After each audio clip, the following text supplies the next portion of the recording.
Thank you so much for joining us. My name is Marlee Tucker. I'm the Director of Development here at United Way Emerald Coast. And today I have Miss Anne Marie, also known as the Board Chef, who's a partner with us and also one of my own personal friends. So Anne Marie, say hi.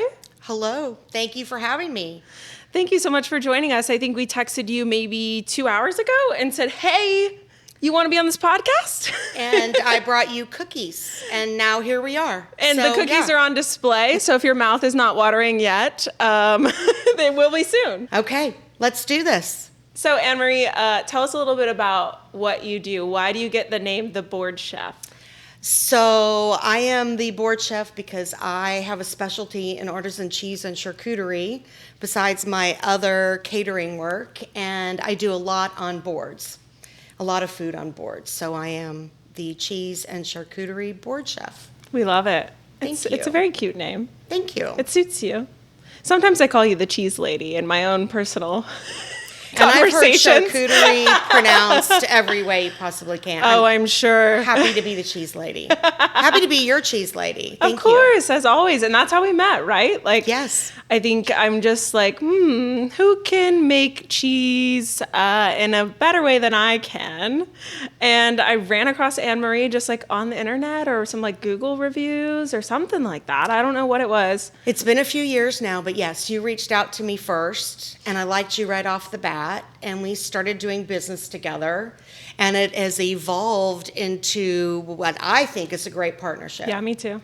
Because I love United Way, and I love what United Way does, and I love what United Way stands for, and you do so much in this community that I don't think people realize you even do. There's so much on the education side and the give back side. So it's been a real blessing for my business and me personally to be connected to United Way. Aw, you're so sweet. So we I can just mean end the it. podcast there. No, I'm just kidding. We've achieved our goal. Cut. No, yeah, I think that's really sweet of you to say. So thank you for saying those kind words. But yeah, we just kind of, I ordered some boards, and then we were like, hey, let's start doing this for United Way. I think I ordered a board for something at the office, and Kelly was like, hey, I think I'm going to order a board from your friend. And she's like, how do you know her? And I was like, I don't know. I just kind of like bought something from her and then wanted to be her friend. So I kept buying stuff from her. And this was during COVID. Yeah, when this 2021 first started. maybe? Yeah, because I've been in business here now 4 years. And then I think where we really crossed over a threshold, I don't know if you remember this or not, but we did a Valentine's event. So we did champagne and boards for Valentine's Day. And you came over and we put up a tent, and people were going to drive up in the pouring rain and pick up champagne and little boards, and you were injured. And I just remember we laughed, and we made some money for United Way, and it was so much fun. And that segued into Women United, and we've been honored enough to do Brunch and Bubbly brunch for the 2 last years couple now, of years. Yeah, which has been such a great event. And some other Women United events that have been super fun. So, Of course, Women United really wants to focus on lifting up our female community. So like when we're looking at a women-owned business, we're like, how can we support you? How can we partner together? How can we do this to lift up our mission and to support you as a local business, right?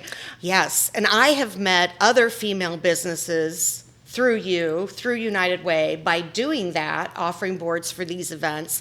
Thank you. And a couple that I'm doing business with now as a result. So just the community with United Way has been a blessing. Yeah, Aww. Very thankful. Yeah. I want to talk a little bit more about Brunch and Bubbly because I feel like those were some really big events, and you did a lot of work to make those happen. A lot of Love work. every minute. 2 years in a row. I mean, Anne Marie has been absolutely amazing in coordinating, I'm not in the catering world, so I just come up with these ideas, and like the way she looks at me like, That's very true. But then a yes comes next, right? Like there's like a little bit of a pause of like, she doesn't know. I do remember last year, though, things had set up things kind of convoluted. And I remember meeting you the day before and saying, yeah, we're not doing that. Yeah. In that way that I do, the hand gestures and everything. But no, we've worked well together. And everybody else that's been involved and everybody else in Women United, there's been a great camaraderie. So to be able to just concentrate on the food and do the food really well and figure out how that piece needs to look and the follow through with that piece and not worry about everything else makes an event great. And I think the last 2 years have been really good. I think so too. I mean, like, I lean into your expertise. So when you say like, no, we're not doing that, I'm like, okay, cool. What should we do? Because I don't, right? Like, I have no idea that this is too close to the wall and people are not going to be able to walk past it, or that these plates are too small, or, like there needs to be height on this table. And those are not things that I specialize in, right? But You're the front of the house girl and I'm the back of the house girl. Like, I'm not going to be the one getting up on the stage like you are with the microphone and even though sometimes I force you to do it anyways. as is evidenced by today. But no, yeah, I think we've worked really well. And again, I've met some really great women through Women United and been really honored to do things for them. And I'm, like I said, I've repeated it now, thankful for that. And we're thankful for you too. We love it. You're just like one of those people that it's hard to be like sad or mad around. Like, I'm serious. She's laughing at me because she thinks I'm joking, but I'm not. I told her she was required to laugh at my jokes. So she must think that's a joke.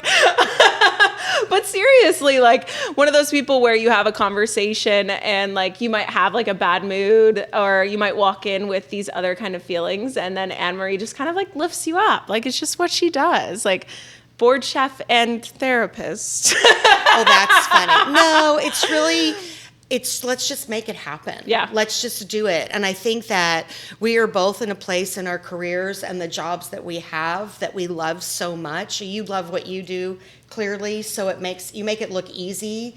I love what I do and I'm so honored to be doing what I'm doing in such a great community.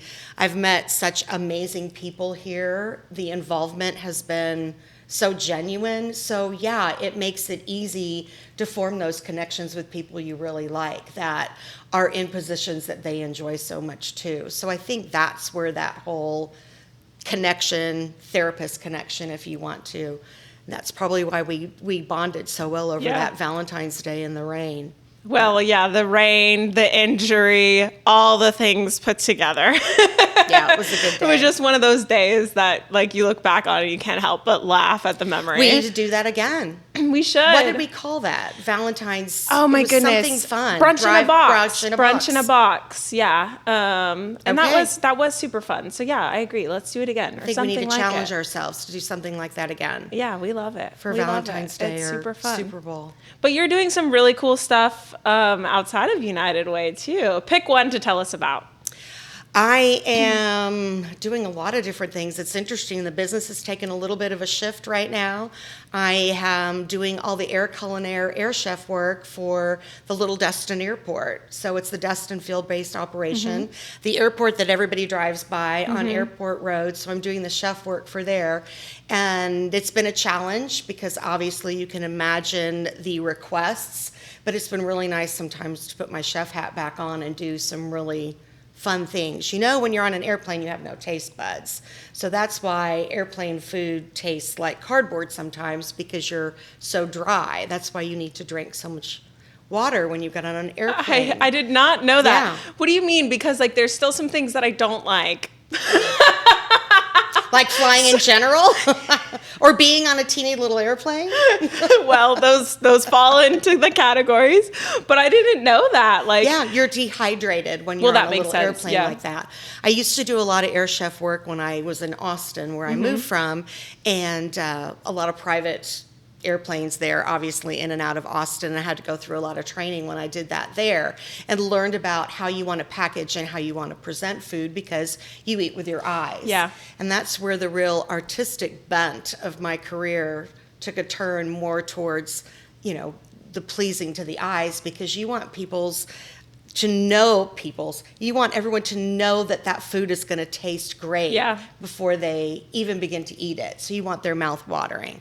So that's why my cheese and charcuterie is the way that it is. It's not just a hunk of brie and a pile of grapes and a slab of prosciutto. I want it to be artistic, so you know it's going to be yummy, amazing, something you've never had before you ever eat it. I love that. It's funny because, when you said that about the airplane, the first thing I thought was like, I've had so many things on an airplane I didn't like. But you're right, it probably did not look good at all. Like, when you go on those really long flights and they have the meals that you have to, and you open up like this frozen MRE looking thing and you're like, I'm so excited to eat this. So presentation is everything when you're getting on a little airplane like that. Yeah. That's so cool. What a fun thing to do. And what a fun little fact. Yeah, kind of the side thing. Yeah. And yes, I do bake cookies. And I'm really sorry this isn't cheese and charcuterie. Next time I need a little bit more notice. Yeah, well, like I said, when I call you like 2 hours before getting on a podcast, I mean, I'm just excited that you showed up, let alone that you brought cookies. Like, what more could I ask for? Nothing. We're done. But so cheese, charcuterie, right? Cookies, baked goods. Oh my gosh, she has this amazing like jam that she makes. Am I using the right word? Like all my boards, I house-made jam. So right now, most boards are getting Georgia peach jam. Mm-hmm. So I made the jam from Georgia peaches from a farm stand. Oh, gosh, it's so good. Yeah. It's so, so good. But this needs to be about United Way, not just about cheese and charcuterie. So thanks for the connection. Well, of course. But I mean, I think like it's really valuable to us to work with someone who agrees with our work and who puts that into everything that you're saying. I mean, you're talking about this presentation, you're talking about the importance of the meal looking good and that meaning it's going to taste good as well. And those are things that oftentimes when you're going to someone and you're saying, hey, I have a really small budget and I know that, but I really would love to have something beautiful, it just doesn't happen, right? Like, and I'm sorry for that because there's no reason why we can't make it happen. But you make it happen. And that's why I think it's such an amazing thing to work with you because you're not going to sacrifice the quality of anything that you do. And sometimes I'm like, girl, you're doing too much. But I love it and I appreciate it. And our donors and our volunteers and the people that we work with, they appreciate it too. It makes it more fun to work with you. Well, thank you. So we're appreciative of your partnership, all the fun things that we get to do together. I know she was just meeting with Kelly, brainstorming up what's coming next, some cool things to support our community here. It's going to be a good one. I think it's going to be a good one, too. I'm excited. Anyone who gets to eat the cheese made by Anne-Marie is going to have a smile on their face. Thank you. Even for someone like me who doesn't eat meat, like, the boards are amazing. We sub in some other stuff, and I'm just like, give me the brie, give me that little sorbet-looking cheese, and all my favorites, and I'll be just as happy. So thank you. Thanks for being here. Thanks for joining us on the podcast. Is there anything else that you wanted to touch on? No, I think we're good. I think so, too. You need cookies and milk now. I know. We need to end this as soon as possible so I can devour these off camera. So thanks, Anne-Marie, for your partnership, for everything that you do with us, for the way that you show our donors and our volunteers that they are valued and that they are important, the way that you help us to serve our community, and just the smiles that you bring to our face every time we see you, from our interactions and from this amazing food. But thanks for coming, and thanks for joining us on this episode of Change Starts With You.